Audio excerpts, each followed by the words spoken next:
भागवत में ये जो सती चरित्र है, इस सती चरित्र प्रसंग से वैसे तो अनेक शिक्षाएं प्राप्त होती हैं।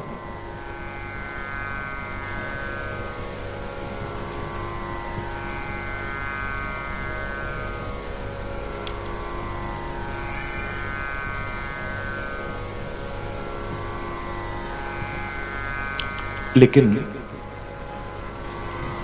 एक बात बड़ी विशेष सीखने को मिली।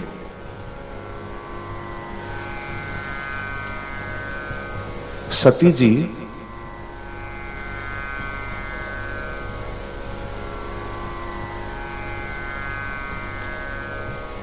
पहले बेटी बन के आई थी दक्ष की, और फिर वही सती बाद में पार्वती बनकर हिमालय की कन्या मैना मैया के गर्भ से वो प्रकट हुई।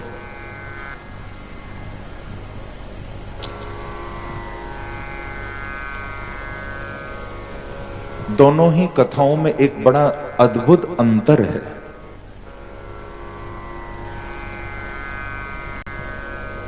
पहले बेटी थी दक्ष की, बाद में पुत्री बनी मैना की। हाँ, देखो कल आप कथा सुन रहे थे, नहीं था ना? आपने सुनी थी कथा, भगवान शिव का कितना अपमान किया।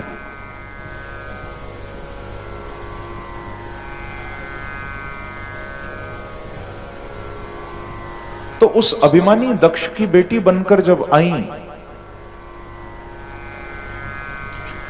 तो सती को भी शिव से मिलकर बिछड़ना पड़ा, क्योंकि भगवान भोलेनाथ ने तो मना किया था कि उस यज्ञ में मत जाओ, पर शिव की आज्ञा का उल्लंघन करके अपने पिता के यज्ञ को देखने सती गई थी।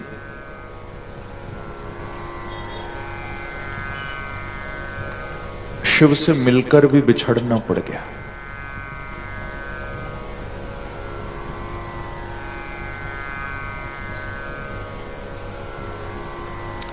जब हम अभिमान करते हैं ना, बहुत ध्यान से सुनिएगा, आप सब परिवारों में रहने वाले लोग हैं, हम सब घर परिवार में रहते हैं, समाज के बीच में रहते हैं। ये प्रसंग हमको शिक्षा दे रहा है बंधुओं, जहां अभिमान आ जाता है ना, याद रखना वहां परिवार बिखरने लग जाता है।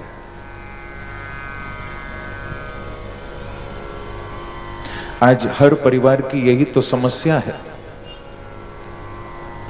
कि सब अपने लिए श्रेय चाहते हैं,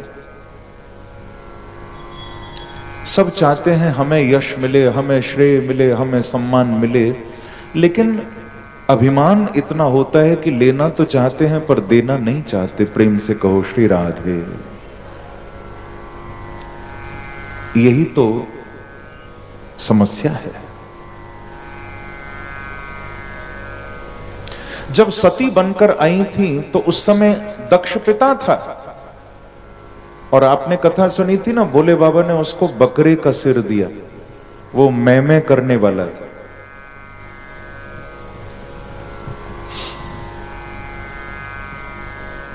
अच्छा, आप लोगों ने कभी खाया तो होगा, लोग खाते हैं ना दही बड़ा, खाया है किसी ने?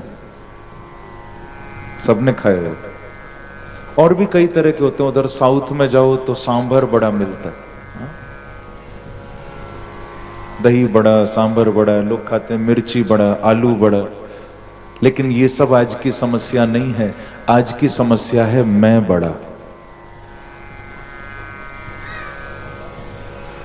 प्रेम से कहो श्री राधे। आज की समस्या क्या है बोलो ना, चाहे बोलो मत, पर यह ध्यान रखना कि पूरा दिन मन में यही चलता है, मैं बड़ा, मैं बड़ा, मैं बड़ा। हर इंसान यही सोचने में लगा है कि मैं बड़ा।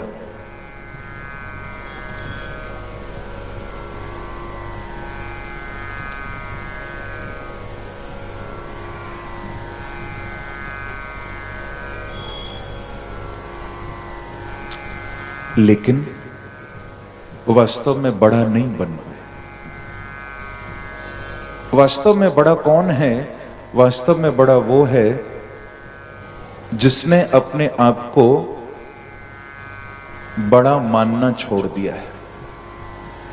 कभी कभी मैं कहा करता हूं कि सबसे झुककर जो मिलता होगा, सबसे झुककर जो मिलता होगा, याद रखना उसका कद सबसे ऊंचा होगा। जिसने अपने जीवन में झुकना सीख लिया ना, वो न चाहते हुए भी ऊंचाइयों को छुएगा। और जो अभिमान में रहता है कि मैं बड़ा, उसका एक न एक दिन पतन होगा। तो जब सती हैं तो दक्ष की बेटी हैं, जब पार्वती हैं तो मैना की बेटी हैं। याद रखना, दक्ष कहता था मैं, और बाद में जब पार्वती बनी तो किसकी बेटी है? मैना की। वो तो कह रही है मैं ना। क्या कह रही है? दक्ष कहता था मैं। तो शिव से मिलकर भी बिछड़ना पड़ा, क्योंकि अभिमान जहां है वहां बने बनाए संबंध टूट जाते हैं, पर जहां अभिमान न होकर समर्पण आ जाता है तो वहां टूटे हुए बंधन भी फिर जुड़ जाते हैं। पहले अभिमान था मैं, लेकिन अब समर्पण हो गया मैं ना।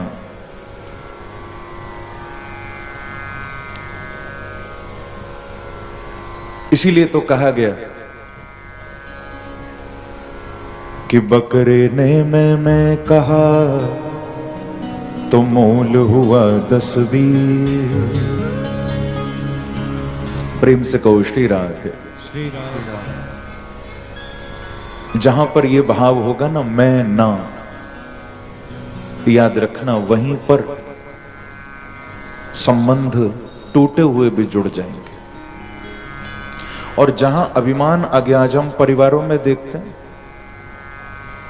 सास बहू के बीच में, बाप बेटे के बीच में, भाई भाई के बीच में, ये क्या है? ये अभिमान ही तो टकराते हैं। परिवार बिखर जाते हैं।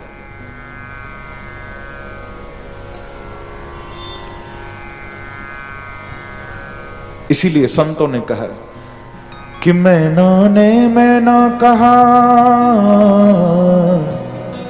तो मोल हुआ 10-20। बकरे ने मैं कहा तो तुरंत कटाया शीस। शिव के इस प्रसंग ने भागवत में हमको यही शिक्षा दी कि भैया अपने अभिमान को छोड़कर जीवन में समर्पण लाओ।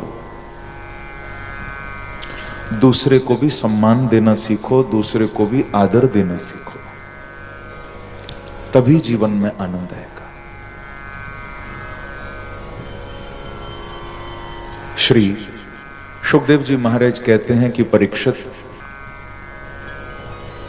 मनु महाराज की कन्याओं की कथा हमने तुम्हें सुनाई। अब हम तुमको मनु जी के पुत्रों का थोड़ा प्रसंग सुनाते हैं। आपने कल कथा सुनी थी, मनु की 3 बेटियां थी, आकुति, देहूति, प्रसूति। तीनों की कथा कल आपने सुनी है। अब मनु महाराज के 2 पुत्र हैं, उनका प्रसंग सुना रहे हैं कि प्रियव्रतोत्तान पादो शतरूपापते सुतो वासुदेवस्य कलया रक्षायां जगतः स्थितो। प्रियव्रत और उत्तानपाद, ये 2 पुत्र हैं मनु महाराज के।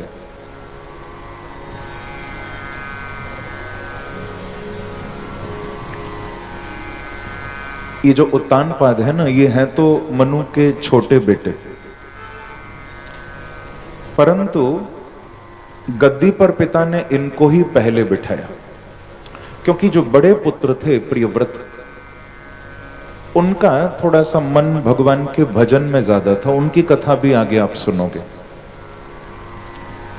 तो ये जो छोटे पुत्र थे उत्तानपाद, ये पहले गद्दी पर बैठे। इन महाराज उत्तानपाद की दो रानी थी। देखो ये कथा बड़ी प्रसिद्ध है, कुछ इसकी विशेष बातें ध्यान से सुनिएगा आप सभी। इन उत्तानपाद महाराज की दो रानी हैं, सुनीति और सुरुचि। बड़ी रानी सुनीति है, छोटी रानी सुरुचि है, और दोनों ही रानियों से महाराज को एक एक पुत्र है। बड़ी रानी से एक बेटे हुए हैं जिनका नाम है ध्रुव। क्या नाम है?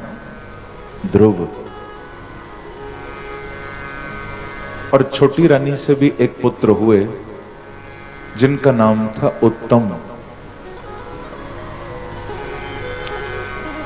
बड़े अच्छे राजा हैं उत्तानपाद।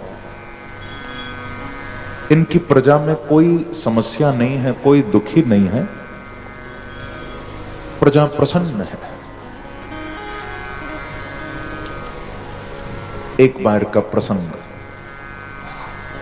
थोड़ा सा इस कथा को सुनिए भी और अंतरात्मा से इस कथा को देखिए भी, दर्शन भी करिए हृदय से। राजा उत्तानपाद अपने राज सिंहासन में सभा में बैठे। सभा लगी हुई है, राजगद्दी पर उत्तानपाद महाराज बैठे हैं और उनकी गोदी में ना छोटी रानी सुरुचि का बेटा उत्तम खेल रहा है। छोटे उस पुत्र को गोद में खिला रहे। महाराज का प्रेम छोटी रानी सुरुचि से ज्यादा था, सुनीति से कम था। छोटी रानी सुरुचि जो थी ना, वो राजा उत्तानपाद पर अपना ज्यादा अधिकार रखती थी। सुनीति थोड़ा भोली भाली थी। उसके जीवन में चतुर चालाकी ये सब नहीं थी।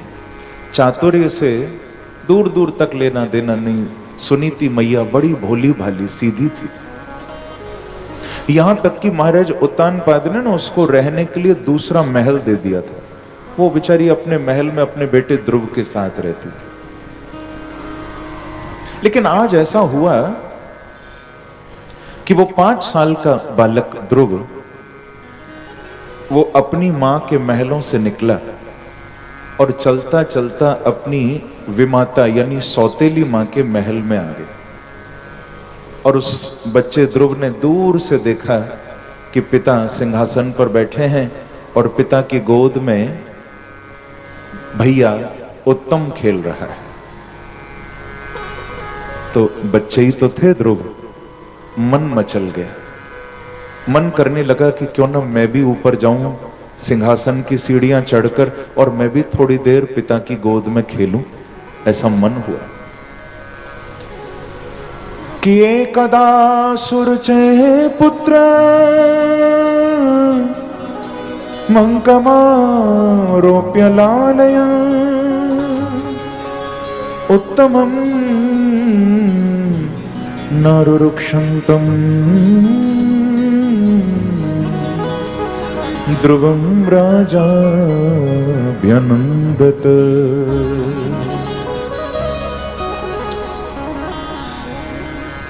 ध्रुव जी देख रहे हैं पिता सिंहासन पर बैठकर उत्तम को गोद में लेकर अंकम आरोप्य लालयन, उत्तम को गोद में लेकर खिला रहे हैं। ध्रुव जी के मन में आया ध्रुवम राजाभ्यनंदत। ध्रुव भी उस सिंहासन की सीढ़ियां चढ़कर ऊपर पिता की ओर जाने लगे। बहुत ध्यान से सुनिएगा।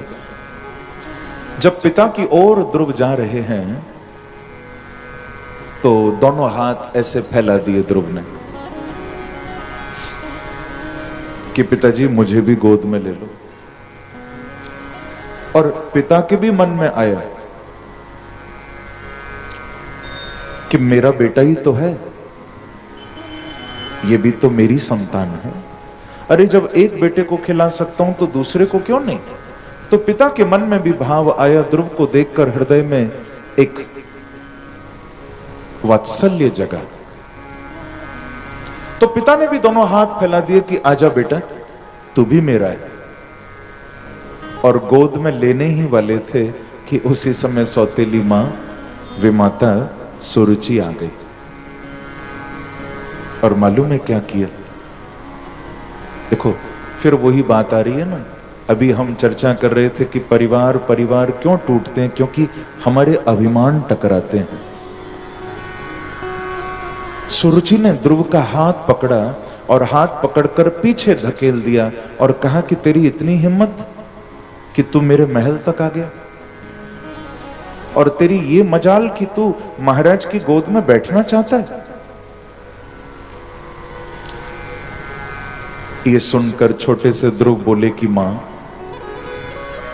अरे मैं भी तो इनका बेटा हूं, क्यों नहीं बैठ सकता गोद में, मेरे भी तो पिता हैं। जब ये कहा तो डांटते हुए सुरुचि बोली कि खबरदार जो दोबारा तूने ये बात कही, देख मालूम है तू सिंहासन पर क्यों नहीं बैठ सकता। क्यों? क्योंकि तू इनका बेटा तो होगा पर तू मेरा बेटा नहीं है। प्रेम से कहो श्री राधे। देखो कितना अभिमान है, हाँ? कि भले तू इनका पुत्र होगा पर तू गद्दी पर तब तक नहीं बैठ सकता जब तक तू मेरा नहीं है। आज बंधुओं आप देखो संसार में तो जितने भी झगड़े फसाद हैं ना, वो केवल इन दो बातों में ही तो छुपे हुए हैं, तू तेरा मैं मेरा। दिन रात इसी में लगे रहते हैं, इन्हीं बंटवारों में उलझे रहते हैं, तू तेरा मैं मेरा। लेकिन भागवत कह रही है कि आज यदि परिवार में शांति चाहिए, समाज में शांति चाहिए, राष्ट्र में शांति चाहिए, तो तू तेरा मैं मेरे के भाव को पलट दो थोड़ा। इसको ऐसा कर दो कि मैं तेरा और तू मेरा। यदि ये भाव आ जाए तो समाज में, परिवार में, राष्ट्र में शांति आ जाए। जहां मैं मेरा तू तेरा है ना, वहीं सारे झगड़े हैं। अगर मैं तेरा और तू मेरा हो जाए तो अभी शांति आ जाए। जहां भेद है वहीं अशांति है, जहां एकता है वहीं शांति है। ध्यान रखना, भेद बुद्धि ही अशांत करती है। प्रेम से कहिए श्री राधे। श्री राधे।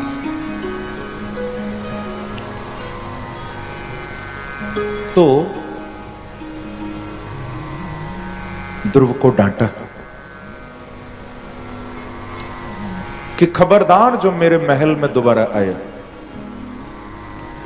और देख, यदि तुझे पिता की गोद में बैठना ही है ना सिंहासन पर, तो पहले तू जाकर एक काम कर। क्या काम कर? कि तपसाराध्य पुरुषम तस्यैवानुग्रहेण मे गर्भे त्वं साधयात्मानं यदिच्छसि नृपासनम्। हरे कृष्णा, श्री राधे। हमारे चैनल को सब्सक्राइब कर लें और बेल आइकन दबाना मत भूलना। अच्छे अच्छे भजन सुनने के लिए ज़रूर सब्सक्राइब करें। राधे राधे।